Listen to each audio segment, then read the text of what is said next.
What's going on, everyone? Data Report here for datareport.info with today's pandemic update for Thursday, February 23rd, 2023. Starting out here, we do have something COVID related to talk about, and that is the H5N1 bird flu. And there actually was a human case of it in Cambodia where an 11-year-old passed away of the virus. This person was believed to have contracted through animals. We don't know if there's human-to-human transmission there yet. There are other people that are being tested in that area. We don't have the test results yet. And I want to stress, human cases as of right now are rare, but this should continue to be watched. We're probably going to do a full update video on H5N1 tomorrow on the different animals that it has infected. And obviously more info on this potential case and if there are any other cases that pop up in humans. Alrighty, remember a Peter Worth? Yes, a Peter Worth. This is on the COVID front. He tested positive for COVID, I guess it was last weekend. Well, guess what? More people in the Arizona House or Senate, whichever one it is, House or Senate, tested positive. And 4 of them are now casting their votes virtually. It says here, 4 Democratic lawmakers participated remotely in House floor session one night this week that extended past 11 p.m. Their voices croaked as they were called on to verbally cast yes or no. And here's the thing. They were largely unconcerned. They weren't concerned about the virus. Read what this senator said. Senator Leo Jaramillo, who returned to the Roundhouse on Wednesday after self-isolating for 5 days after contracting COVID-19 for the second time, said he went into this year's session largely unworried about the pandemic after 2 years of restrictions and social distancing. Here's the thing, folks. COVID doesn't care how long it takes. The pandemic doesn't care how long it takes. COVID's going to be around as long as it's going to be around, which as of right now looks like it's never going away. It doesn't matter if you're ready to stop after 2 years and you're tired of everything. Guess what? COVID doesn't care, and the second you stop caring about it, that's when it sneaks up and grabs you and comes and infects you. Alrighty, this needs to be mentioned because you know what? I got a feeling this is going on across the country. So here in Pennsylvania we have a Delaware County, right? Well, an EMT said this Delaware County patient didn't need to go to the hospital. Yeah. Guess what? She died the next day. The abbreviation for Delaware County is Delco, and it says here, a Delco woman's family is hoping to be among the few to successfully sue over the care a COVID patient received. So their daughter was COVID positive. Here's their daughter in the picture. Their daughter was COVID positive, and she needed to get to the hospital. Read this. The 46-year-old struggled to stand and couldn't get to the bathroom without a walker. An EMT did not check her temperature, blood pressure, or heart rate, or see if she needed oxygen, yet urged her not to go to the hospital. Yeah, and it's for reasons like this. The numbers are just significantly underdone. You have people not being taken to the hospital because they're being denied, and that's really keeping the hospitalizations down. We don't know what the actual hospitalizations numbers are. We really don't. The true number could be a heck of a lot higher. And in some cases, this is leading to cause of death not even being written down as COVID when they're dying in the house. I mean, yes, sometimes they're saying, oh yeah, they died of coronavirus, but you know what? You have cases where people are being denied to go to the hospital and they never even took a COVID test, and who knows, they may have had COVID. Alright, moving on. Taking a look at the wastewater surveillance. And as we see here, that there is a general mixture of low to high spread of COVID. The western coast is generally in low to moderate. There's a couple high areas, but you will notice there is a huge scattering of moderate to high transmission, generally from the Great Lakes back across West Virginia, right on down into South Carolina, North Carolina, even in Virginia. And then you also have Western New York. You still have that area that's in really high transmission. If we click on some of these counties here, like look at this one here in Chautauqua County, New York, it is literally going straight up. Now, some of the other counties in western New York, they are dropping at this time, and that's some good news, but we really need to pay attention to the Great Lakes regions. That's far too many surveillance sites that are showing moderate to high transmission, and anytime you get that, you have to start concerning yourself. Hey, could there be a new variant? Also, what is going on in northern Utah? There's a lot of areas there that are reporting high transmission. This one, it was dropping at this site. Now it's starting to rise again. So that's rather concerning. All right, taking a look at the CDC transmission map. As you can see here, the eastern half of the United States has the most high transmission. Puerto Rico has a ton of high transmission, as does Alaska now.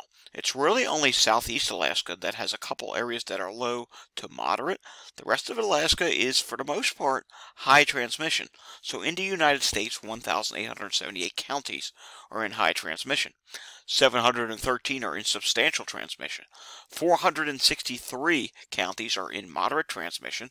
168 are in low transmission. And this is assuming that we go off of accurate PCR testing. Remember, so many people do the at-home test, they don't get counted, so yes, that does flaw up the transmission numbers. Taking a look at the latest variant proportions, this will update tomorrow. XBB.1.5 dominates at 80.2%. BQ.1.1 comes in second at 12.1%. BQ.1 is at 3.7%. XBB is at 1.5%. And CH.1.1 is at 1.2%. Taking a look at the Walgreens positivity map, the national positivity is 31%.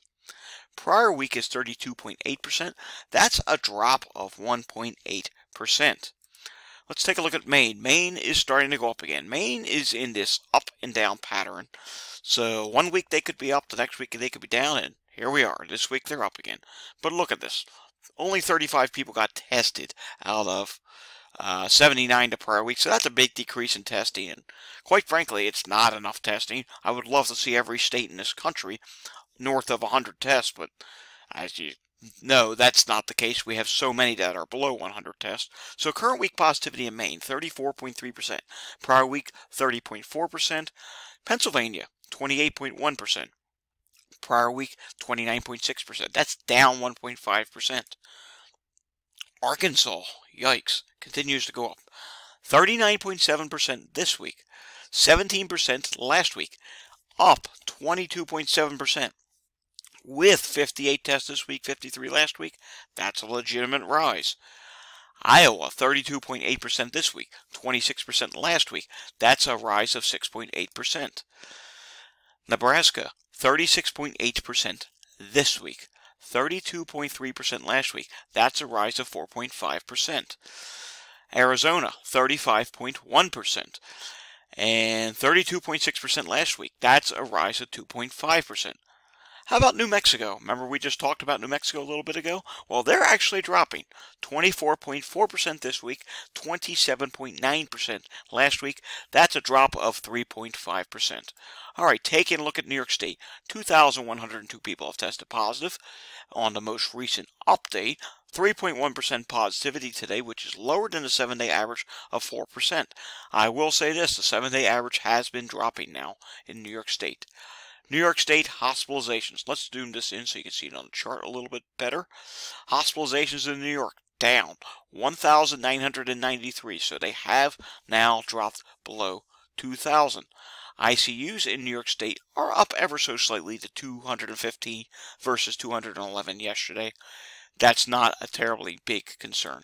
The latest update from Texas shows 8,493 cases on this week's update, and hospitalizations come in at 1,768, and we should look at fatalities. There's 121 fatalities reported in the last week in Texas.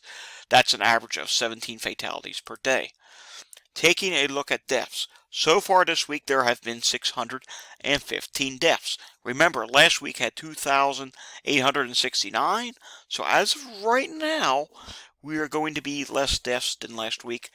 Tonight is going to be the big update of the week for deaths. Thursdays always has the highest amount. Hopefully it's below 2,000. Last week on this date, it was above 2,000 by a slight amount. And let's just take a look at hospitalizations real quickly, shall we? Where are we at with hospitalizations? Well, 27,341 people are in the hospital. If you look at this chart ever so closely, it has slightly trended up this week. So we'll have to see what happens there. It's not dropping as fast now. As you can see, it was dropping steadily. Now it's kind of leveled off. So we'll have to see where that goes. Taking a look at some international data. Let's refresh this to make sure it's most up to date. And Japan's down 33% on cases. Taiwan's down 16% on cases. They're up 1% on deaths. Germany is up 9% on cases, down 20% on deaths. Russia's up 15% on cases, up 1% on deaths. South Korea's down 15% on cases, up 23%, or excuse me, down 23% on deaths. Brazil, look at this. They are down 31% on cases, but as we know, hospitalizations, ICU admissions, and then deaths lag everything. They are up 57% on deaths, 487 in the last 7 days. The preceding 7 days was 311. Austria's up 13% on cases and up 7% on deaths. France up 17% on cases and now up 10% on deaths. Mexico cases are now actually down 16%. That's good, but we did see that big rise just a few days ago. We want to keep watching that because I think Mexico now does weekly updates. Their deaths are down 10%. Poland, still a 54% rise on cases and a 5% rise on deaths. Chile is also up now 13% with a 16% decrease on deaths. At least the deaths are dropping there. And New Zealand, 30% decrease on cases, 42% decrease on deaths, and we'll just do one more. How about Romania? Romania's 29% increase on cases and a 19% decrease on deaths. Alrighty, I'd like to thank everyone for watching this pandemic update video. If you like the content we do on our channel here, please hit the like and subscribe button down below.